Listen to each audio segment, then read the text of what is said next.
Good morning, everyone. Good morning. Good morning. I'm calling our meeting to order, and according to people that have signed on, all commission members are present. So I'm not going to have a roll call directly, but everyone is present. So Okay. Yes. I'd like to move to item 2 to ask for an adoption of our agenda. So So moved. moved. All in Second. favor? Aye. Aye. So moved. So why my picture is not coming up? Moving on to item 3, which is the adoption of the minutes that have been sent out by Elizabeth from our last meeting. Oh, no, excuse me. Adoption of the regular meeting minutes, item 3 from March 26th, So moved. 2021. Is there a second? Second. All in favor? Aye. Aye. So Aye. moved. Now moving on to item 4, Trent Rohr. Mute. Okay. Good morning, President Khan and commissioners. Go ahead and launch right into my report. Make sure that everyone is on mute so you can hear me clearly. Perfect. Okay.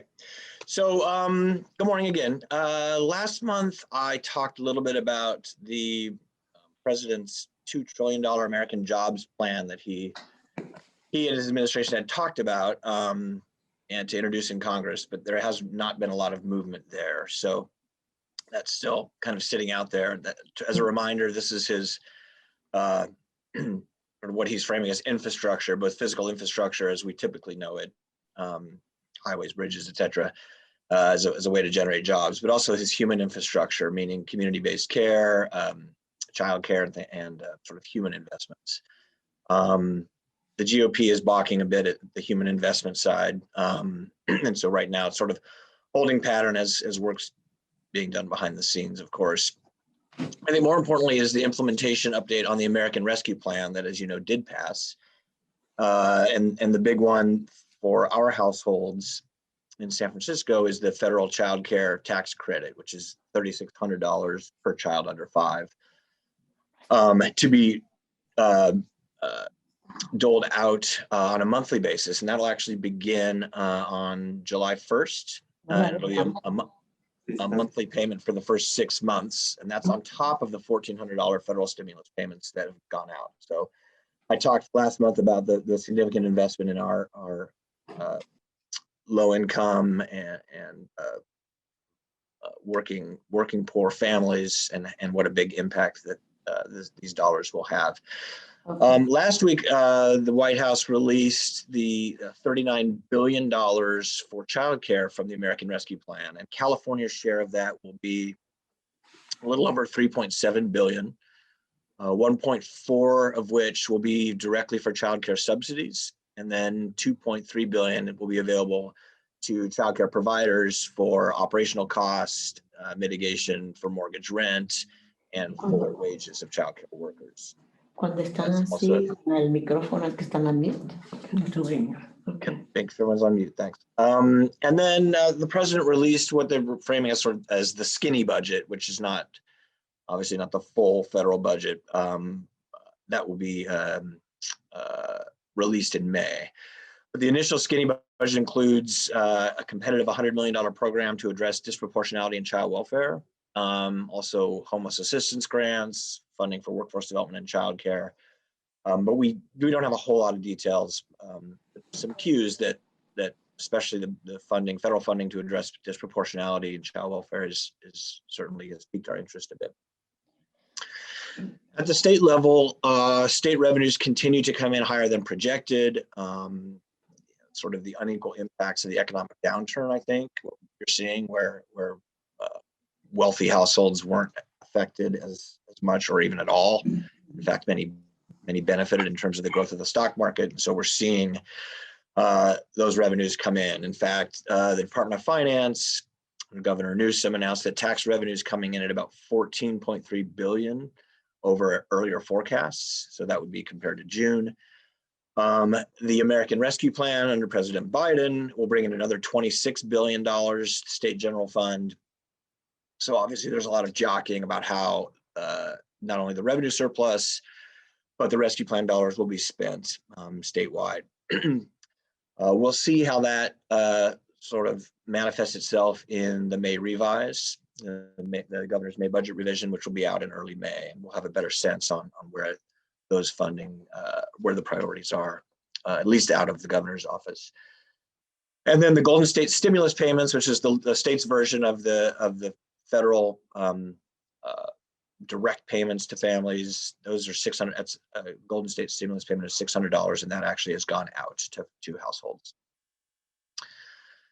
I've mentioned in prior meetings, but just as a refresher, since we are getting further along into the budget negotiation process with the legislature, there were a lot of early budget actions having to do with the American Rescue Plan and other investments from the state. But in terms of what we're advocating for to be put either in the May revise or the budget that ultimately passes the legislature is a one-time $100 million investment to address housing and homelessness among populations that are served through county human services agencies. So things for either rental subsidies or eviction prevention for child welfare involved families, for older adults who are in the adult protective services system who've been abused or neglected or exploited, single adults with disabilities, really sort of almost a flex pool for county human services agencies to address homelessness and households that are at risk of homelessness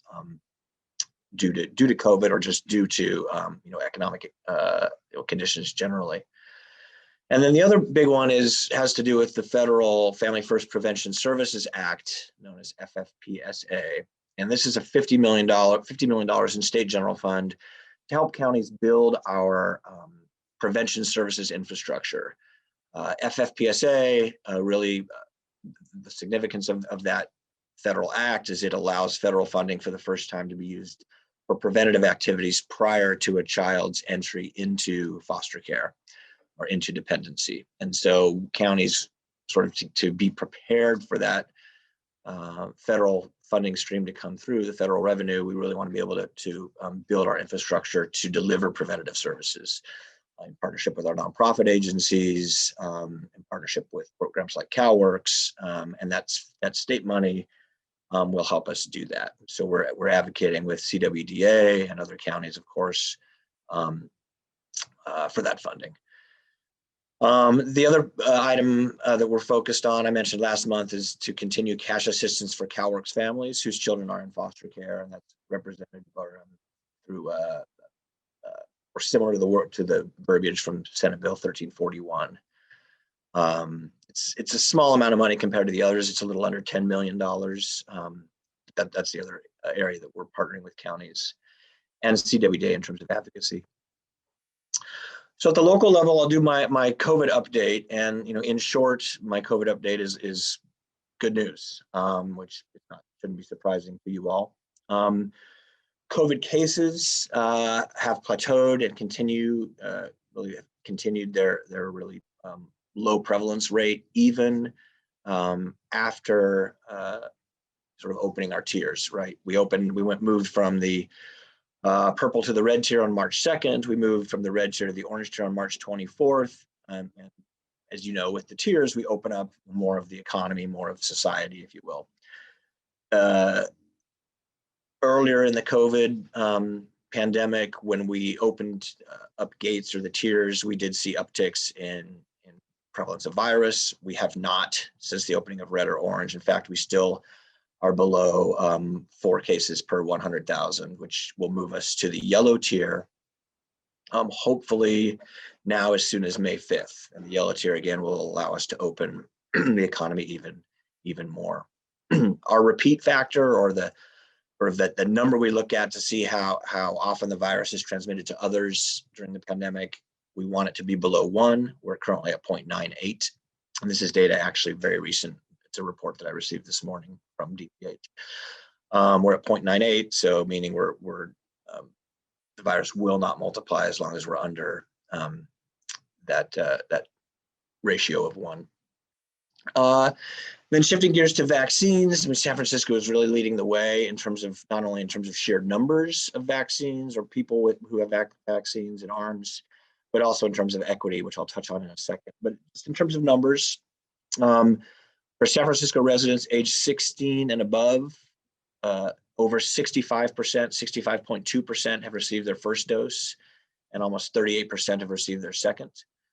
The older population, which, as you know, we focused on early in the vaccine rollout, 85% of San Francisco residents aged 65 and above have received their first dose. 71% have received their second. And this is data through yesterday, through April 21st. And then in San Francisco residents aged 75 and above, 78% have received their first dose, 66% their second dose. So based on the current pace, the Department of Public Health anticipates completion of vaccination, if you will. We're not going to get to 100% because of vaccine resistance among the population, but we should be sort of at that complete saturation by mid-June. I mentioned equity. I think hopefully you saw the Chronicle did a piece about San Francisco really leading the way in terms of equitable administration of vaccine, really looking at racial equity, but also income. What the Department of Public Health in partnership with HSA and DEM and other city agencies, as well as a whole host of nonprofits and neighborhood coalitions, the higher vaccination rates really mirror where we saw the higher rates of COVID in San Francisco throughout the pandemic. So the Mission, the Outer Mission, Excelsior, Southeast neighborhoods of the city, Bayview, Hunters Point, and Viz Valley are experiencing a higher rate of vaccinations as compared to other parts of the city, more affluent parts of the city. And that's intentional. There's intentionality there to get vaccines in arms in those neighborhoods. So really kudos to the Department of Public Health for their leadership and for the whole myriad of nonprofits that have partnered to get those vaccines to those households. And then lastly, the economic impact of COVID, which we've of course been tracking generally through unemployment claims. We seem to have sort of plateaued at a low rate of claims. The last couple months, we've seen only about 15,000 unemployment claims. Compare that to the summer, really from actually the spring, summer, and fall, where we saw 50 to 60,000 claims per month. So, the economy opening is helping that, and really seeing not a further weakening of our economy because of COVID. So shifting gears to non-COVID related local updates, a couple of sort of citywide initiatives that tie into the work that HSA does. The mayor announced that the city will be opening a drug sobering center for people experiencing the effects of fentanyl, methamphetamine, or other controlled substances. And that will be located at 1076 Howard Street. The lease for the building will be introduced at the board. It's really a key component of mental health SF and one of several innovative or pilot efforts underway to help people experiencing homelessness and behavioral health, substance abuse issues to get off the street, get stabilized, and hopefully housing. And then another initiative that we're part of, Treasurer Jose Cisneros, in partnership with Supervisor Haney and the Board of Supervisors, have launched a new guaranteed income advisory group, really to help the city think about best practices in piloting and expanding what's known as guaranteed income programs, or universal basic income is another term. This is an effort to basically guarantee households cash payment from government each month, or at certain prescribed periods of times, with no conditions or no strings. Mayor Tubbs in the city of Stockton was sort of one of the first cities to launch this, where I think it was 500 families, might have been 1,000 families who were receiving $500 a month, again with no strings and no eligibility conditions, simply to help them manage their lives, help low-income families better manage their lives. And so there's been movements across the country, and now San Francisco is on board, at least to sort of begin looking at how that might roll out in terms of target populations, funding sources, funding amounts. And HSA is a member of that advisory group. In our administrative division, we have had a lot of activity led by our Office of Diversity, Equity, Inclusion, and Belonging, or DEIB office. We hosted a virtual racial equity town hall on March 30th, attended by nearly 400 staff live. It featured remarks from myself, from the Executive Director of Department of Disability and Aging Services, Shereen McSpadden, the Acting Director of Human Resources, Dr. Katrina Williams, and then members of the Racial Equity Work Group. It's really an opportunity to sort of socialize our racial equity action plan a bit and talk about how staff can get more involved. On April 9th, the DEIB office launched a quarterly racial equity newsletter that went to all staff, again, to provide sort of regular updates about progress we're making on our racial equity action plan and how staff can get involved. In terms of involvement, we continue to create opportunities for staff to learn more about racial equity topics in a really kind of a neat, innovative initiative led by the office. It's called the SFHSA Champions of Racial Equity, which provides staff with 21 days of continuous micro-learning, basically an email a day about racial equity. And these the micro-learnings were actually created by our office internally. So that's really just sort of a way for a low threshold way for staff to get involved and really learn more about these issues.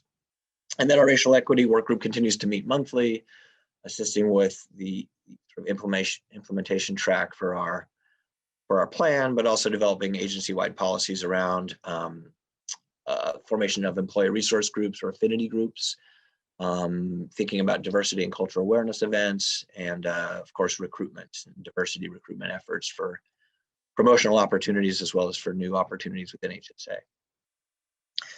Update on our budget, similar to the state, our local budget is in a much better position than it was in January, not only due to increased revenues from the state, but also due to the federal stimulus act, which is going to bring in over $630 million to San Francisco, which basically wipes away the $653 million deficit that was projected in January.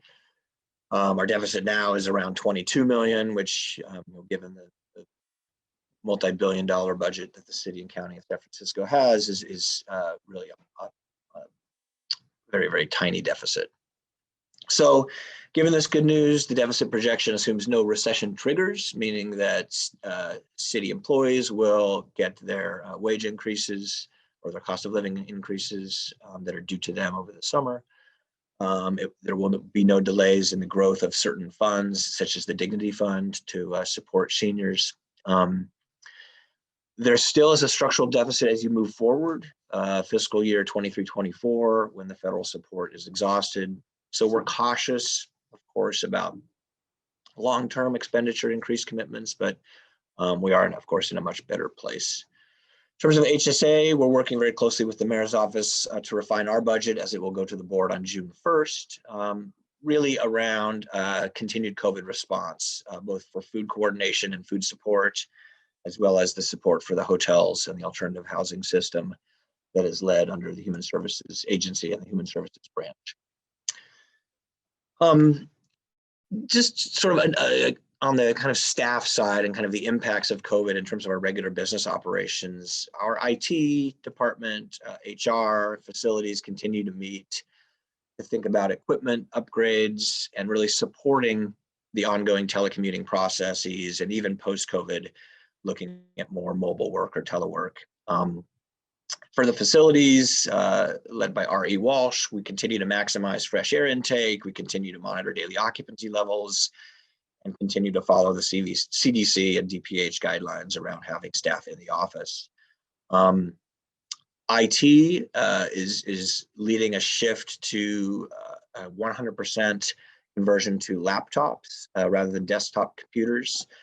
I raise this because obviously if we're going to move to a telework or mobile work environment for a larger number of staff, we're going to have the equipment for them. Interestingly, there was a worldwide laptop shortage, not surprisingly really, that impact our ability to transition all staff at the outset of the pandemic, but we're hoping we'll be able to complete the transition by the end of summer 2021. We also continue to look at and train to technologies to support hybrid meetings, sort of looking at conference room technologies to allow staff who are on site, join the staff who are on site in staff meetings and unit meetings and things like that. And really looking at sort of long-term how we could support, again, more telework, not only for our staff, of course, given that this is Earth Day, happy Earth Day. There is, of course, an environmental bent to this, and that we have a large number of staff who live outside of San Francisco, and increased telework and fewer cars on the road is obviously good for the environment, but it's also good for work-life balance. It seems to be good for staff morale, and the key factor, of course, in our assessment on telework and the future of telework is client access and ensuring that our continuity of services is maintained and continues to be effective, and that households, families, individuals, and kids receive the services, the benefits, and the supports that they need in their lives. So we'll continue to update you all on rollout of all of that. Within our Economic Support Self-Sufficiency Division, we are preparing for the end of a whole number of eligibility waivers that the state had pushed forward under COVID for CalFresh and for Medi-Cal. These are waivers that sought to maintain households on their benefits during COVID. Things like delaying or eliminating recertification for eligibility, not requiring in-person visits. Much of those will go away and require us to change, really increases in workload for us, and to resume what we were doing in terms of eligibility before COVID. Also in SF Benefits Net, we are moving to offering CalFresh and Medi-Cal renewal of benefits at a single visit at one time, similar in a similar way that we do intakes or applications. And so we're beginning cross-training soon to be able really to allow the ease of clients to continue their benefits, and also to disperse workload more equitably across staff in SF Benefits Net. CalWorks Workforce Development, again, sort of along those mobile work and telecommute lines. Our CalWorks and Workforce Development divisions are looking at really determining how many staff are needed on-site post-pandemic. Our workforce development services are different, of course, than our benefits administration, in that a lot requires the face-to-face or human interaction, things like job fairs, but also assistance with resumes, and it seems to be a more effective intervention when it's face-to-face. And so we're sort of looking at that, how that will be rolled out sort of post-pandemic. In CAP, County Adult Assistance Program, we're also preparing for gradual reopening, and sort of the big one there is not only how we deliver our benefits, but planning to ramp up things that we had suspended during COVID. Workfare, light duty workfare, our counseling service, PACE counseling services that were, none of this was required under COVID, but we were going to look at resuming that for our recipients in CAP. Sort of this, kind of, you're sensing the theme of this gradual movement towards reopening, but really all the intense planning that goes on in being prepared once we can bring more staff and employees back into the office physically. In Family and Children's Services Division, our resource families, foster parents, were able to get vaccinated. We worked with Department of Public Health to ensure that they got appointments specifically for them and their vaccine codes. And so they were able to be taken care of at Moscone largely. And they're very appreciative of that, of course. In adoptions, even with the pandemic, we were able to finalize 69 adoptions last year. This year, we project to outpace that, looking to complete about 80 finalized adoptions by the end of June, which is really great work considering the virtual nature of the courts and working with families through COVID. I've mentioned before, I think we have talked a lot about actually our resource family recruitment activities, foster parent recruitment. As you know, one of the key components of our work, or key sort of initiatives in our work in Family and Children's, is more foster homes in San Francisco to meet our goal that children who must come into foster care can be placed in San Francisco and not placed out of county, unless of course they have relatives somewhere out of county that they can be placed with. But to that end, we have launched a really large media recruitment campaign, and we're starting to sort of see the results of that. We have 22 pending community applications going through the process now, and 21 other individuals going through the vetting process. If all of those are successful, that adds 43 new resource homes this year. The number of kids that we have in foster care who we take in every year is much, much less than it used to be. We have about 500 or so children under the age of 18 currently in foster care. So 43 may not sound like a lot, but that represents, if each household can take, say, 2 children, that represents 20% of our out-of-home placement caseload. And this will, as I said, continue to be a priority for us. May is Foster Care Month, and really celebrating and recognizing the work of our resource families or foster parents, as well as our staff, in supporting them. And we will have a proclamation to be read by our Family and Children's Services Deputy Director, Joan Miller. And I do want to announce that you probably saw, I hope you saw or you heard in the newspaper, a couple of staffing changes citywide, but that directly impact the Human Services Agency. The mayor announced a new director of the Department of Homelessness and Supportive Housing. Really, the mayor announced a new team that's going over there. The new director is going to be Shireen McSpadden, who I'm sure you know is the director of HSA's partner agency, the Department of Aging, or the Department of Disability and Aging Services. She was appointed to lead HSH after a really long and distinguished career, both as executive director of DOS, but as deputy director of DOS. And Shireen and I have worked together for, I think, almost 18 years. It's just a fantastic partner to Human Services to really ensure that the services under DOS are aligned with HSA, and we've really created a lot of nice cross work and cross partnerships under Shireen's leadership. Certainly sorry to see her go, but I'm very happy for the city and pleased that the mayor appointed Shireen, because she'll be really a fantastic leader over there. More directly impacting Human Services and the Department of Benefits and Family Support is Shireen appointed our Deputy Director for Economic Support and Self-Sufficiency, Noelle Simmons, to be her Chief Deputy Director at Department of Homelessness and Supportive Housing. Of course, very sorry to see Noelle go. She's been instrumental at HSA through the years. I'm just talking about sort of in Noelle's absence when they both go over on May 3rd. Dan Kaplan, who is currently our Deputy Director for Administration and Finance, the 4 program directors under Noelle who lead the Economic Support and Self-Sufficiency Division will be reporting to Dan in his capacity as Deputy Director for Admin while we conduct a recruitment. So there's not going to be an acting deputy for self-sufficiency. Rather, Dan will sort of assume 2 roles. And I really thank you, Dan, for stepping up and taking on that dual role. There's a lot of initiatives going on right now. The timing is not great, frankly, for Noelle to be leaving, but again, it's good for the city that she's taking that role. We have CalSAW's implementation, which is the shifting to our new IT system over benefits, but we're also doing our universal intake process and the work around business processes in a telework environment. So there's a lot going on. So it's important that Dan, who has been working in those areas alongside Noelle, so we can continue the continuity of work that's there.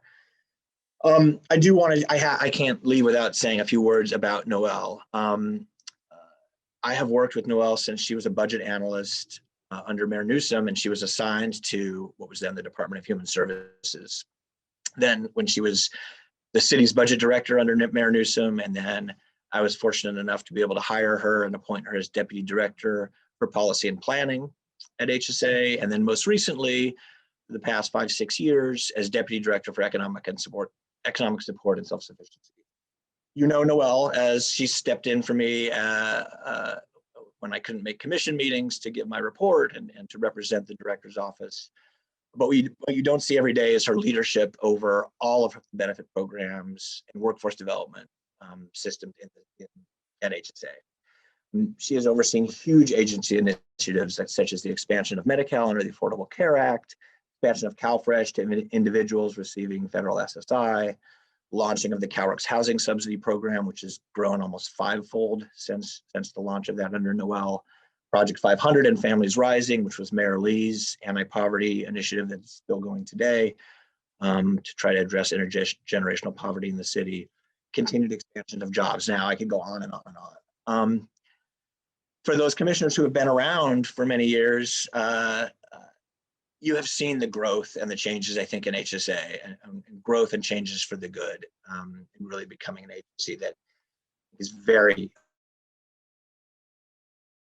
And those who are newer, who haven't seen the transformation, but see us now, you have to know that Noel has been a critical piece of that and is owed a tremendous amount of credit for the growth in HSA and the professional development in HSA. And really, she has been my key thought partner, implementation leader, and really my de facto right-hand person for over a decade, for almost 15 years. She carries, and which is really unusual as a deputy director, she carries so much respect, a tremendous amount of respect across city departments, across the mayor's office, the mayor knows her, the mayor's office knows her, across counties and CWDA, and even in the governor's office, who have offered her a couple of opportunities to move into state leadership positions. Thankfully, she stayed with San Francisco. But I just want to use this opportunity to publicly acknowledge Noel for her exceptional work, exceptional leadership. Thank you for that. Thank you for being my thought partner, my right-hand person, and offer her my congratulations and my sincerest thanks for her great work on behalf of hundreds of thousands of low-income people in San Francisco through the years, and wishing her all the best of luck in her new role. And I look forward to working with her and with Shireen in their new roles at HSH. So thanks, Noel. So with that, I'll conclude my report and open it up to questions from the commission.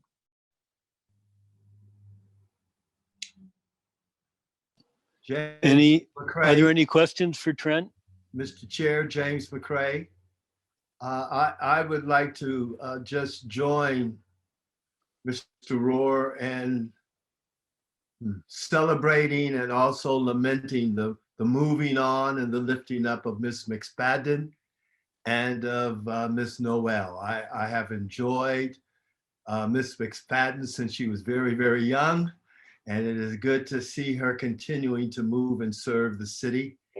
Her father and I served as pastors in the city many, many years ago, and it's just I'm just excited. So right on, Ms. McSpadden, and to you, Ms. Noel, thank you for your service over the years and just your help and guidance to me along the way. With that said, I looked at this item D and listened to you talking about the administrative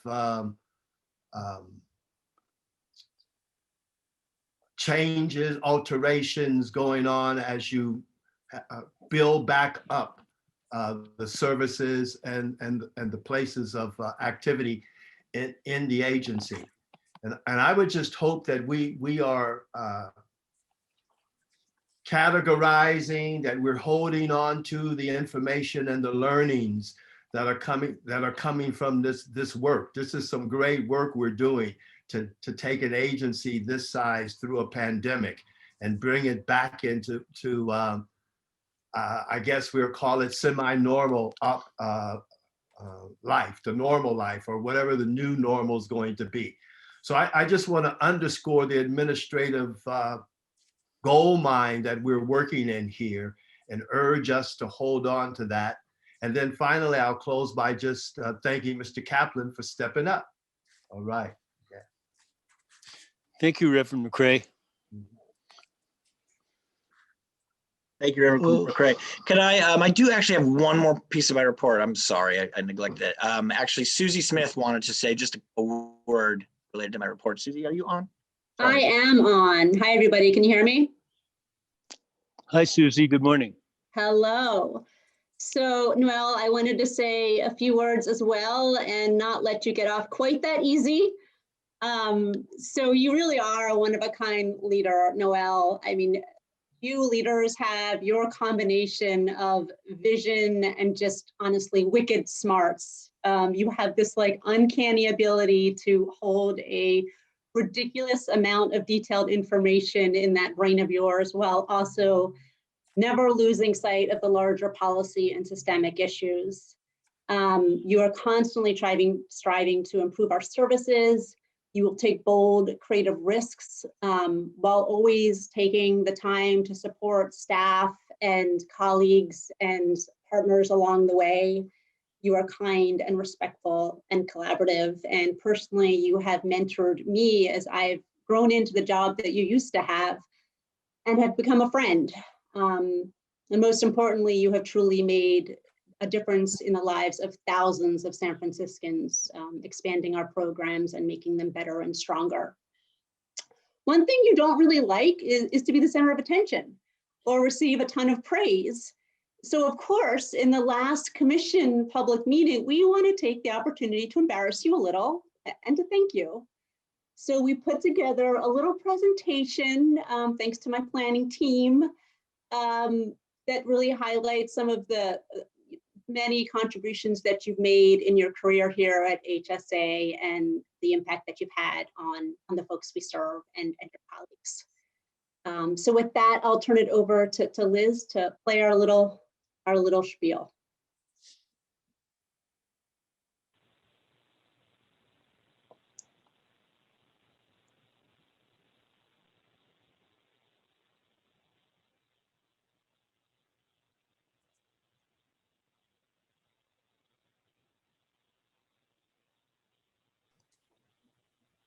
I think we're going.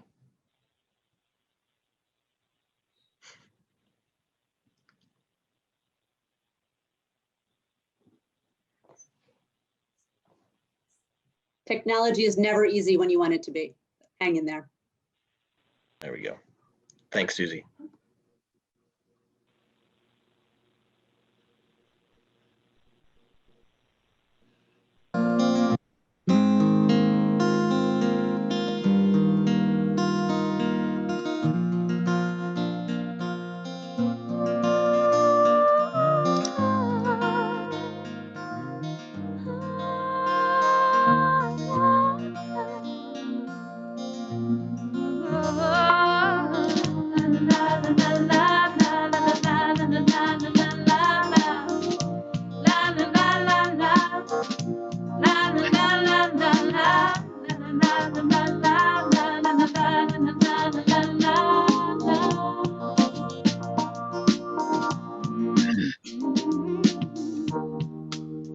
You've been so kind and generous. I don't know, keep on giving. For your kindness, I'm in debt to you. For your selflessness, my admiration. For everything you've done, you know I'm bound to thank you for it. La la la la la la la la la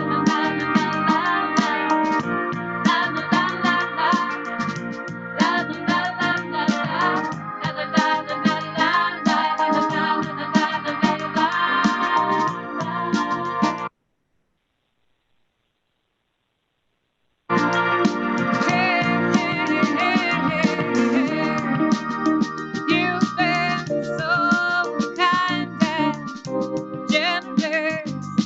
I don't know how you keep on giving. For your kindness, I'm in debt to you. And I never could have come this far without you. For everything you've done, you know I'm bound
So we wanted to give the opportunity for anyone else that wants to say a word. I think Tony wanted to say a word or two, and Mary.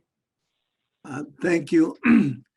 Thank you, Susie. My name is Tony Lugo, and I am the director of CalWorks and Workforce Development under Noel. And I just wanted to say a couple of words in appreciation for Noel. You know, Noel, maybe I was the first person that Noel met from HSA when she started to work in San Francisco. Through a common friend, she was interested on touring our Workforce Development Center in Mission Street. And I took her for a tour there. And on that day, I realized that she had a big interest on workforce development.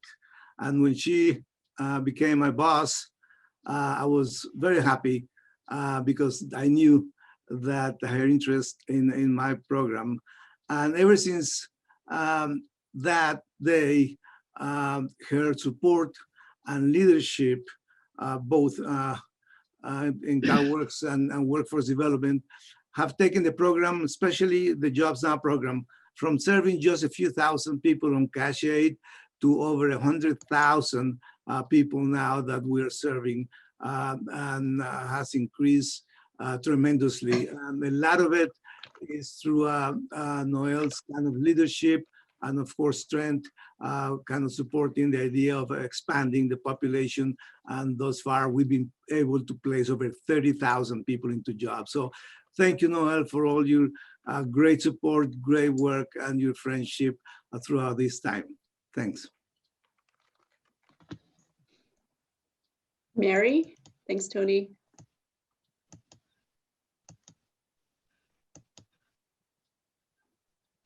Thanks. I'm Mary Adrian, the director of San Francisco Benefits Net. And wow, what a presentation. Thank you. That was make me cry. There's so much to say about Noel, but I just wanted to say in general terms, Noel, your breadth and depth of knowledge, your compassion, your deep respect that's viewed every single day with whoever you're encountering has been inspirational. You've inspired me to be a better director. You've inspired me to take challenges and risks. I remember your first days, you came around to both buildings where my staff is held, and you introduced yourself and talked to them. And the comments I received were, wow, she really gets us. She's a mom like us too. You were so easily able to connect with them that there was a respect that was there from day one. So that helped me do my job better. You have mentored me in ways you don't even know. So I want to thank you. It truly, truly has been an honor and a privilege to work for you. So I wish you the best of luck. Thanks, Mary. Before we all start bawling, does anyone else want to say anything about Noel? Can I say something? Of course. Noel, thank you so much for listening to us. Thank you so much for sharing with us your ideas. I thought that everyone appreciated to be counted as a part of the process. So all your innovations, you run by us. Thank you so much. Bye. Call from Morgan Hill, CA. Okay, mute if, thanks. Anyone else? Susie, Steve Arcelona here. If I could just. Hey, Steve. Hi, all. Steve Arcelona, Deputy Director for Administration at the Juvenile Probation Department. I just want to say that I had the pleasure and the honor to work with Noel when she was the Deputy for Planning at HSA. And 5.5 years ago, when I decided I wanted to retire, she made it very easy for me to make that decision. I just knew that HSA would be in great hands. You know, we didn't skip a beat. HSA didn't skip a beat, and I was allowed to go off into the sunset and take my retirement. Now I'm back in the city, unretired, and I'll be able to work with Noel and Shireen again.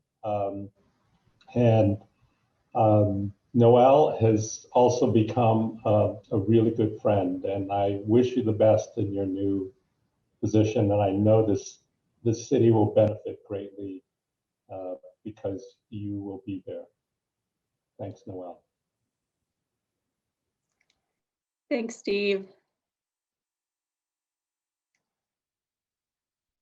Anyone else?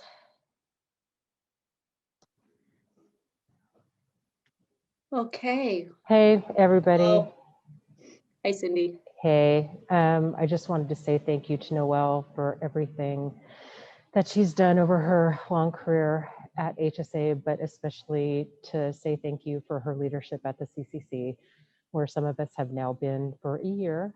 But Noelle and Dan Kaplan were our first leaders here and really made it possible for the city to respond to COVID in the way that we have, and in a way that's nationally recognized. And Noelle and Dan were a huge part of that. So thank you, Noelle.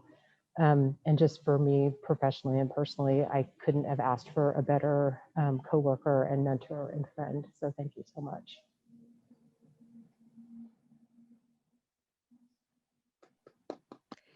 Do I get to say something now? No, yes. Go ahead, Noelle. Really, I don't know where to start. I am completely overwhelmed. And I wish, as I look at this gallery full of faces, that I could say something to each one of you individually, because I have just, it has been my honor and my pleasure to be a part of the HSA community for almost 15 years.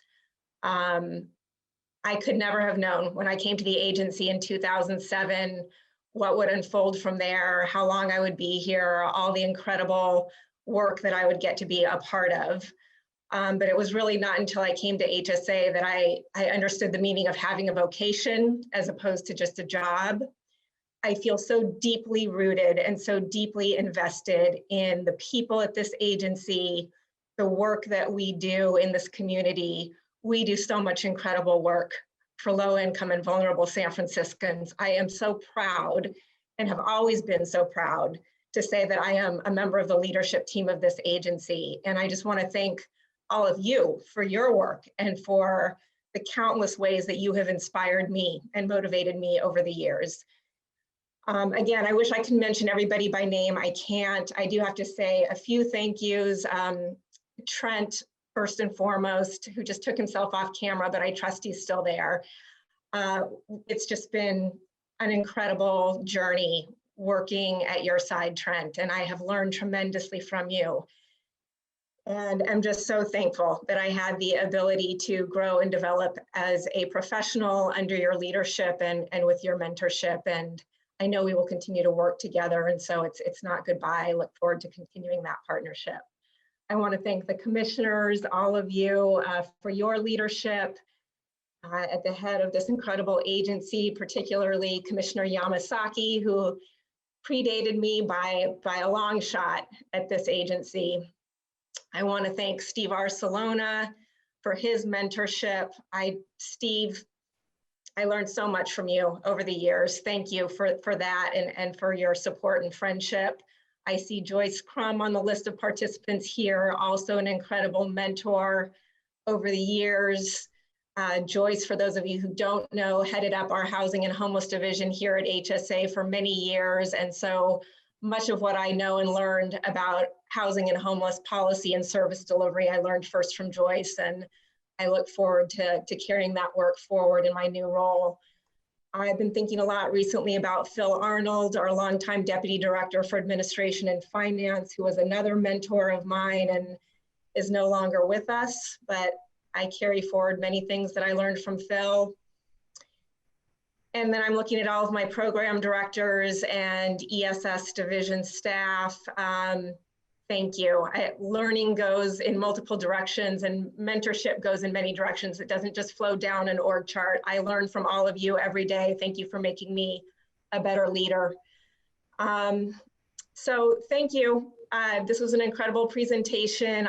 I'm so pleased that I'm not going far, and I know that I'm going to continue to get to work with all of you in my new capacity at the Department of Homelessness, and I look forward to all the ways that our shared work in support of vulnerable San Franciscans in fighting poverty and fighting for social justice. Our work is one and the same. And I think my work in future will be immeasurably enhanced by the relationships that I leave behind here at the agency. So thank you all, and I look forward to the next chapter.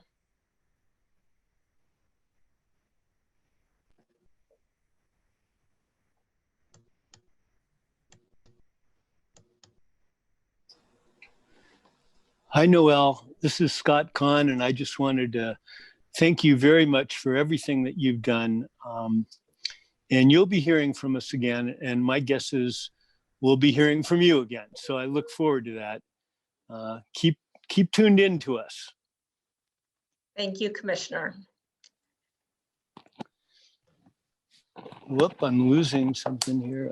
Let's see. There.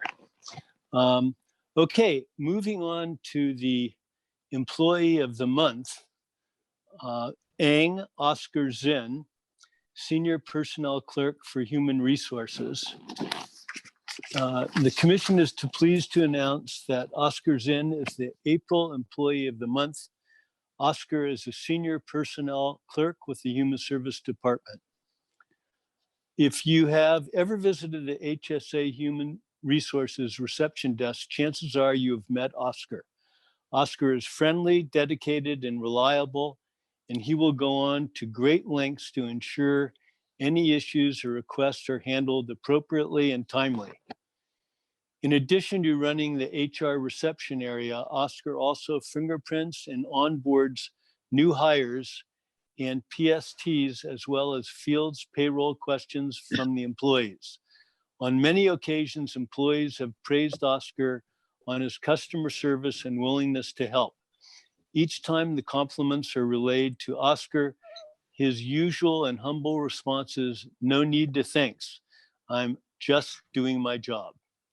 Oscar is well respected within the HR team and is often the go-to person for members of HR operations and payroll teams. Over the past year, Oscar was steadfast in coming into the office every day to ensure HR reception desk was open for employees. Despite not having reliable public transportation in the early days of the pandemic, Oscar still found a way to make it to the office each and every day. He is often the first one in and the last one to leave. Oscar was deployed to DSW, disaster service worker, several times throughout the past year to help fingerprint and onboard essential hires and volunteers for the city's COVID response. He managed to fulfill his DSW assignment while continuing to provide support to his colleagues in HR.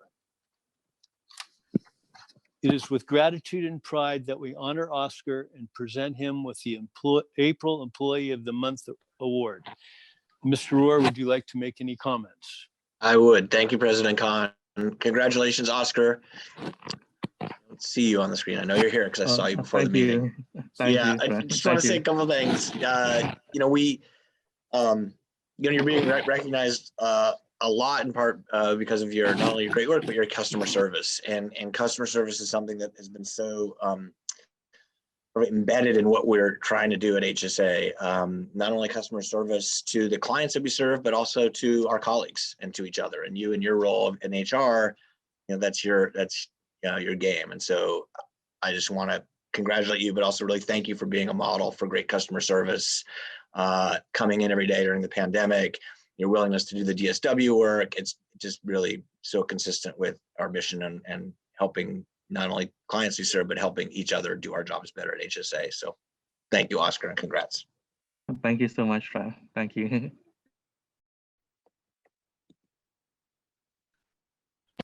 Oscar, would you like to have a moment to speak? Okay, give me a second, okay? Okay. Thank you, everyone, and I'm enjoying helping. Sorry, oh, thank you. Sorry, thank you so much, Brenda. Oh, thank you so much, Brenda. Thank you, everyone. I enjoy helping people because it is a rewarding feeling, and I also want to and thank you for HSA, HR, and the HR Job Now team. Helped me a lot. And if they didn't help me, I cannot get that reward. Okay, I really appreciate all of you. Thank you so much. Thank you again, Oscar. Moving on Mr. President, yes.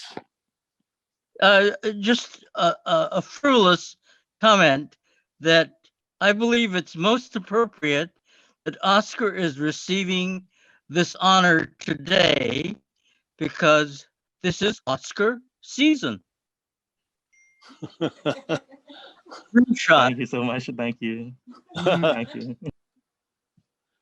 Okay, moving on to item 6 on the agenda, our consent calendar. Do any of my fellow commissioners want to remove an item for individual discussion? If I not, move the then consent calendar. Is there a second? Second. Okay, all in favor? Aye. Aye. Aye. So moved.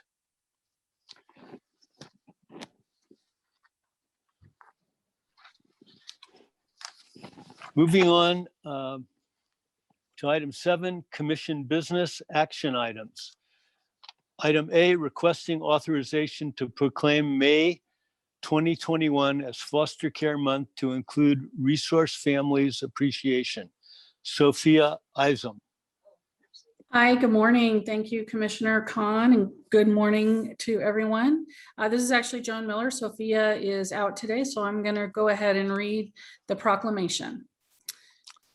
Whereas the family is the foundation of a strong and healthy community, and whereas in San Francisco there are 511 children and youth in foster care, and whereas in San Francisco there are 159 foster youth in non-minor dependent status, and whereas foster parents, including relative and non-related extended family members, provide an essential service to the community in caring for children and youth in foster care. And whereas the importance of the family structure is best served in foster homes that model family living as opposed to group care. And whereas the stability and permanency for children and foster children is of the utmost importance. And whereas permanency is defined as both a process and result that includes the active involvement of the youth, of the child or youth. And whereas permanency is defined as a permanent connection with at least one committed adult, which may include the biological parents through reunification or with another adult family member, fictive kin, adult siblings, or other important individuals in the child or youth's life who commit to the child through adoption or guardianship. And whereas it is the responsibility of the entire community to make sure that each youth who leaves the foster care system in California has a permanent lifelong connection with a caring adult. And whereas San Francisco is in need of dedicated care providers who will strive in partnership with the Human Services Agency to identify and connect children and youth in foster care to permanent lifelong relationships.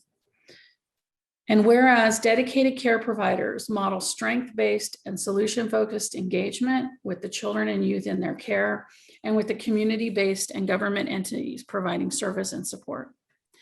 And whereas community-based organizations within San Francisco partner with the Human Services Agency to provide accessible and culturally relevant family-centered services that meet the unique needs of the families and children we serve. Now, therefore, be it resolved that the San Francisco Human Services Commission proclaims May 2021 Foster Care Month and urges all community members to volunteer their talents and energies to honor children and youth in foster care and those who have exited the foster care system during this month.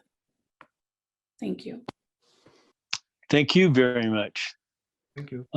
Can I ask, is there any public comment on this? If there is none, I'd ask for a motion to approve. So move. Second. All in favor? Aye. So moved. Thank you very much. Item B, requesting adoption of resolution proclaiming May 2021 as CalFresh Awareness and Action Month. I'm calling on Tiana Wertheim. Hi, good morning. Again, my name is Tiana. I'm a manager with San Francisco Benefits Net.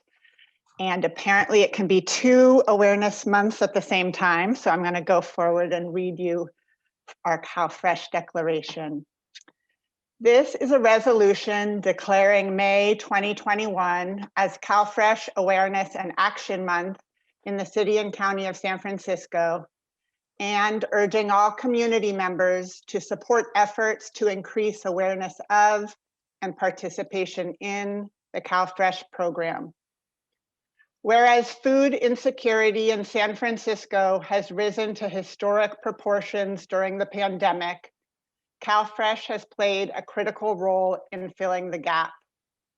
From January 2019 to April 2021, the number of San Francisco households receiving CalFresh more than doubled, surging from approximately 31,000 to 64,000.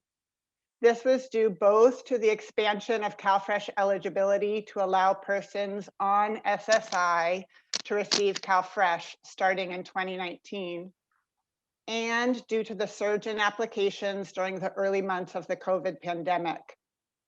During that same period, calls to our call center jumped from an average of about 10,000 calls per month to 20,000 for ongoing carrying cases, and similarly surged for calls regarding applications. Total CalFresh calls doubled in less than 2 years.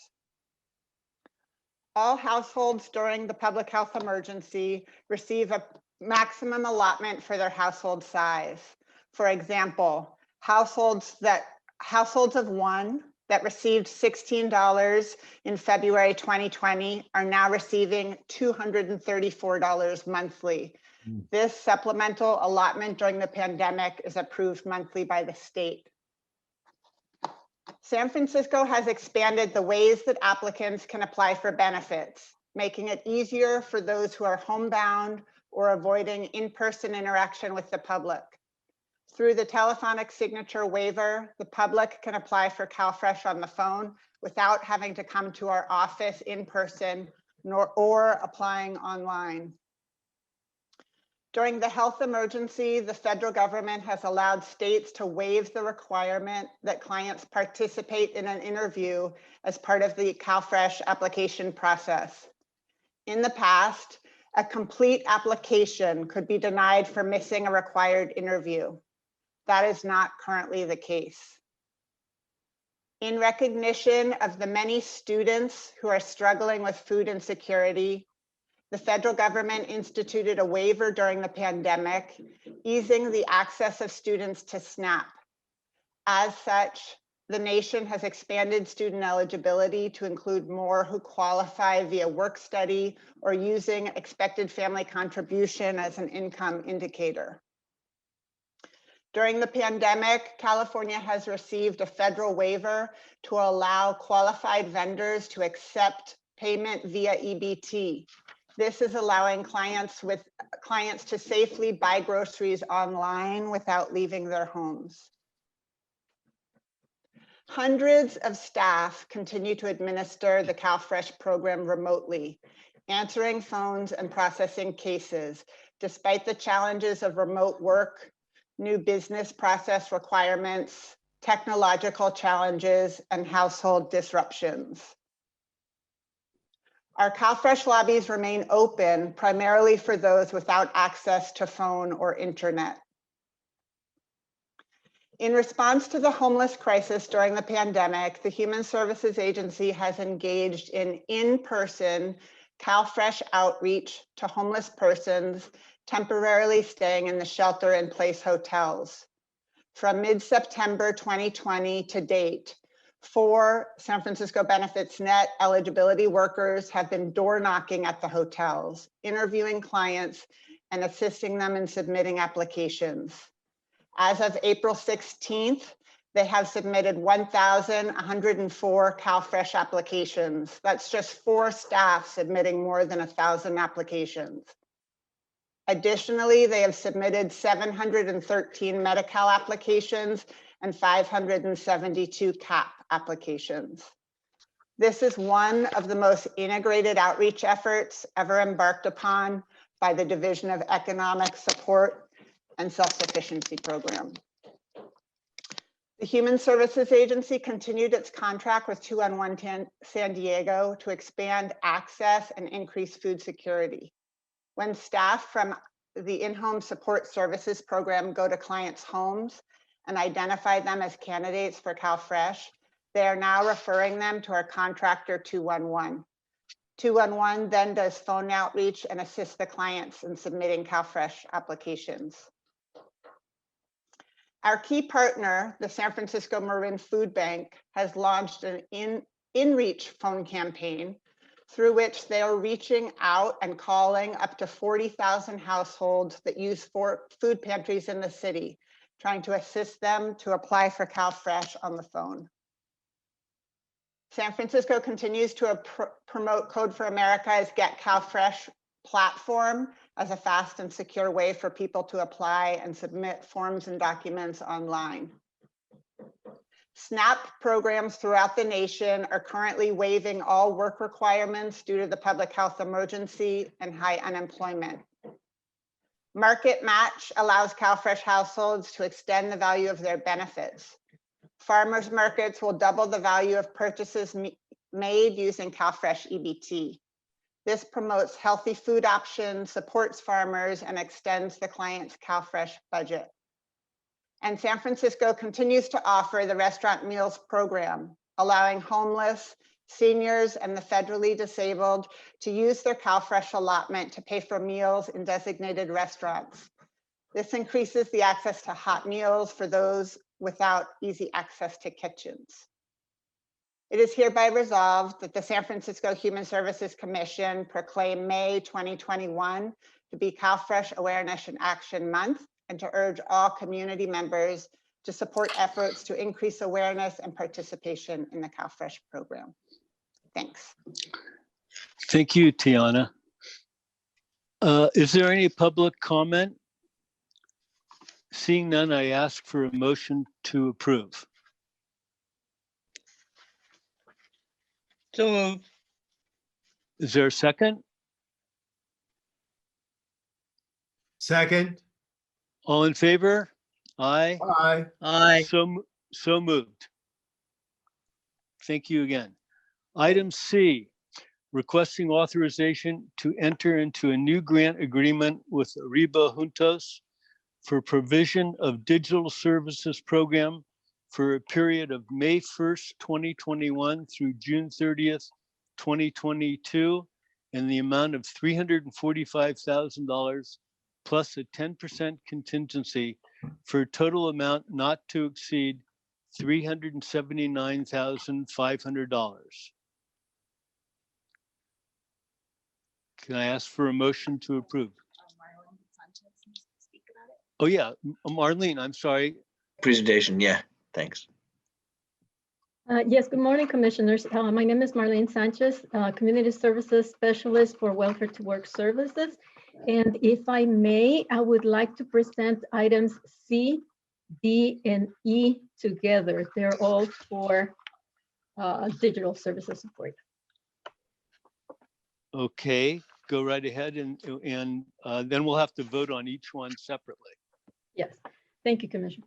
The Department of Benefits and Family Support requests authorization to enter into new grants with Arriba Juntos, Self-Help, and 5 Keys for the period of May 1st, 2020 to June 30th, 2022 in the amount of $900,000 plus a 10% contingency for a total amount not to exceed $990,000. The purpose of this grant is to provide digital services programs for current San Francisco residents who receive benefits from our various programs. This service includes distribution of technology devices, digital literacy training, and technical support to participants in HSA activities. The digital divide is a barrier confronting low-income populations. While our service delivery providers have moved to online service delivery in response to COVID-19, a significant percentage of our clients are still unable to benefit from these services due to a lack of access to technology and the internet, and a lack of knowledge and skills to utilize the technology. In a similar manner, HSA has also expanded employment and training services to virtual methods in order to provide clients additional options to remotely engage in our services. If these contracts are granted, approximately 600 individuals will be able to get digital equipment and have better access to public services. For item C, Arriba Juntos will serve 230 participants. For item D, 5 Keys in schools and programs will serve 140 participants. For item E, self-help for the elderly will serve 230 participants. I'm able to answer your questions, and we also have Gladys Garcia and Patricia Melgar from Arriba Juntos, Doric Scarpelli from 5 Keys, and Angela Wang from Self-Help. Thank you very much. We're going to vote on each item. So going back to item D, C. B. C as in cat. I'm C. missing, yeah, here we go. Yeah, item C. Item C, is there any public comment? And if none, then can I ask for a motion to approve? Very happy to move approval of the grant to Arriba Juntos. Is there a second? To second. All in favor? Aye. Aye. So moved. I Item D. move the grant to 5 Keys. Item. Second. Item D. So Reverend McKay and then George Yamasaki. Is there any public comment? Then I ask for a motion to approve. So You moved. just got it. I move it. Second. All in favor? Aye. Aye. So moved. Thank you, Commissioners. Item E, self-help for the elderly. Is there any public comment? If not, can I ask for a motion to approve? I move item E, self-help for the Second. elderly grant.